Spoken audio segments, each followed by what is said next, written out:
Assalamualaikum warahmatullahi wabarakatuh. Perkenalkan, nama saya Suhairi, jabatan sebagai pelaksana terampil bidan di Puskesmas Jabong.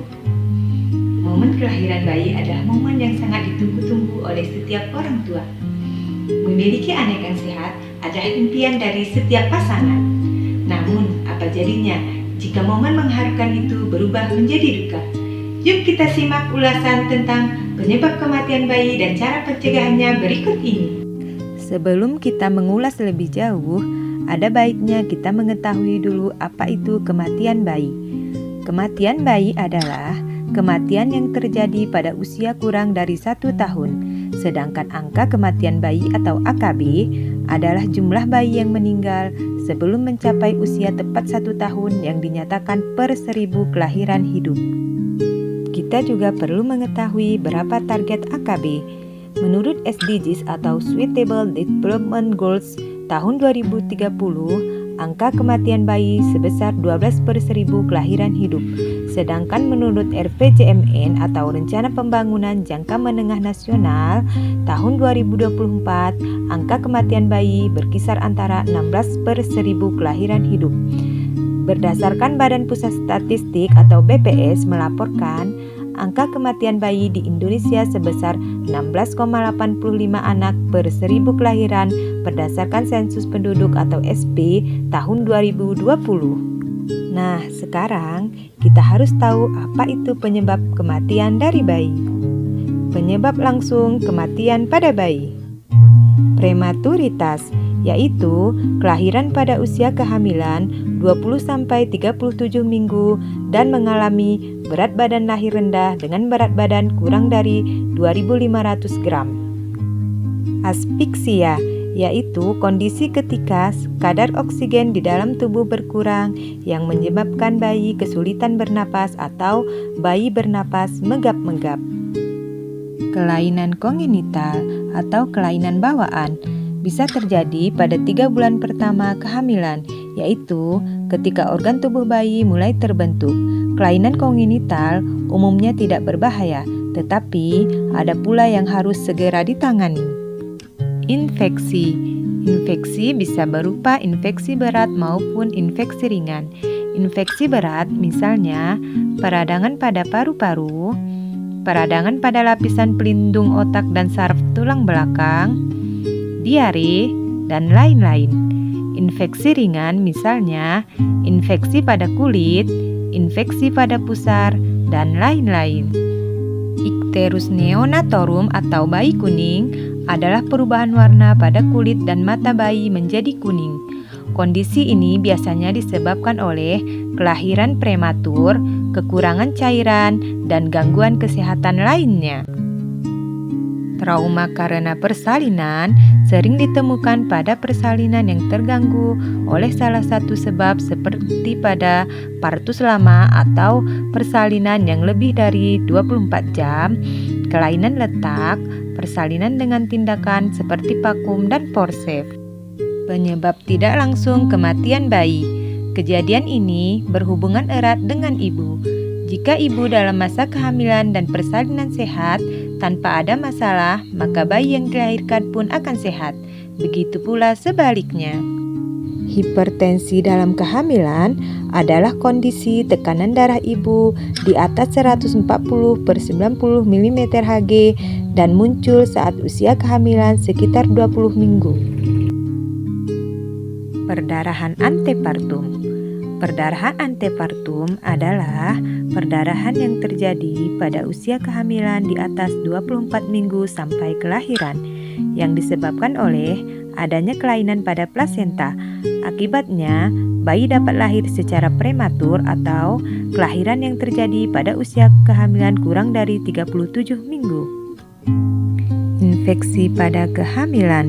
Infeksi dalam masa kehamilan dapat ditularkan ibu hamil ke bayinya melalui plasenta atau saat proses persalinan. Infeksi itu dapat berupa cacar air, hepatitis atau peradangan pada hati, campak Jerman, penyakit menular seksual, dan lain-lain. Anemia. Anemia adalah kekurangan sel darah merah. Penyebabnya salah satunya adalah kekurangan zat besi dan vitamin B12. Hal ini dapat dipengaruhi oleh pola makan yang tidak sehat. Selain itu, perdarahan, penyakit ginjal, dan gangguan kekebalan tubuh dapat menyebabkan anemia. Partus lama. Partus lama adalah persalinan lebih dari 24 jam pada ibu yang melahirkan untuk pertama kalinya dan lebih dari 18 jam pada ibu yang sudah pernah melahirkan sebelumnya. Faktor lainnya yang dapat dicegah. Yang pertama, pendidikan. Berhubungan dengan kemampuan ibu hamil untuk menerima informasi kesehatan. Yang kedua, budaya. Bergantung pada adat istiadat dan kebiasaan ibu hamil dan lingkungannya.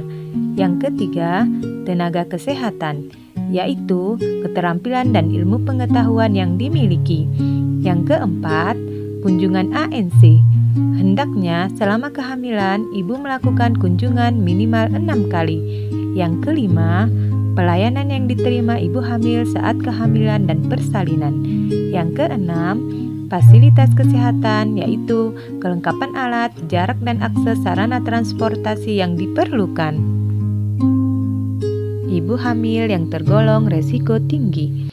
Terlalu tua atau hamil usia di atas 35 tahun, terlalu muda atau hamil usia kurang dari 20 tahun, terlalu lama hamil lagi atau anak terakhir usia lebih dari 10 tahun, terlalu cepat hamil lagi atau anak terakhir usia kurang dari 2 tahun, terlalu banyak anak 4 atau lebih, terlalu pendek atau tinggi badan kurang dari 145 cm, riwayat kehamilan jelek seperti keguguran, prematur, dan lain-lain, pernah operasi sesar, hamil kembar, ibu dengan penyakit tertentu seperti malaria, TBC, payah jantung, penyakit yang mengganggu kekebalan tubuh, peradangan hati, dan lain-lain.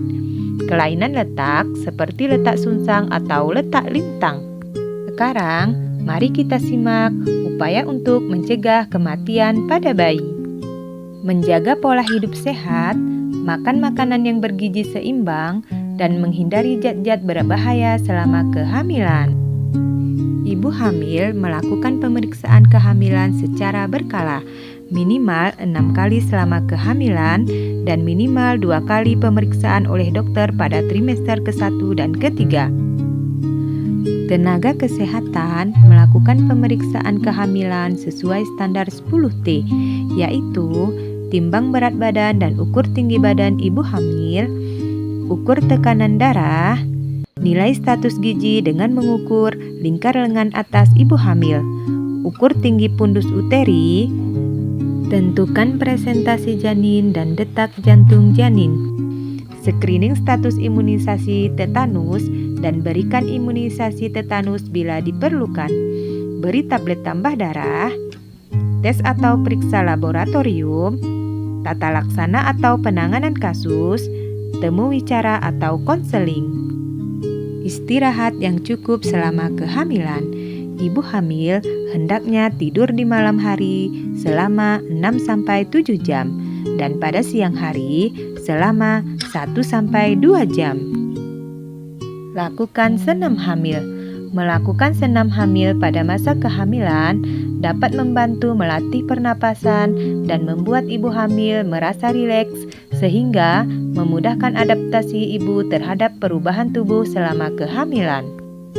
Ikuti program keluarga berencana. Program KB menentukan kualitas keluarga karena program ini dapat menyelamatkan kehidupan perempuan serta meningkatkan status kesehatan ibu, terutama dalam mencegah kehamilan tak diinginkan, menjarangkan jarak kelahiran, dan mengurangi resiko kematian pada bayi. Tenaga kesehatan melakukan pendekatan keluarga dengan melakukan kunjungan rumah secara terjadwal dan rutin. Tujuannya adalah meningkatkan akses keluarga beserta anggotanya terhadap pelayanan kesehatan komprehensif seperti pelayanan promotif, preventif, kuratif, dan rehabilitatif dasar. Berikan imunisasi dasar lengkap pada anak. Imunisasi dasar bertujuan untuk mendapatkan kekebalan awal secara aktif dan menghindari penyakit infeksi yang dapat dicegah dengan melakukan imunisasi. Berikan ASI eksklusif. ASI eksklusif yaitu pemberian ASI saja tanpa digantikan oleh minuman atau makanan lain sejak bayi lahir sampai usia 6 bulan. Manfaat ASI eksklusif pada bayi adalah memperkuat sistem kekebalan tubuh karena ASI memiliki zat antibodi yang berperan dalam melawan virus dan bakteri penyebab penyakit dalam tubuh bayi. Ibu melakukan persalinan di fasilitas kesehatan. Dengan bersalin di fasilitas pelayanan kesehatan dan ditolong oleh tenaga kesehatan akan mempercepat akses ibu dan bayi dalam mencapai penanganan yang adekuat apabila terjadi komplikasi.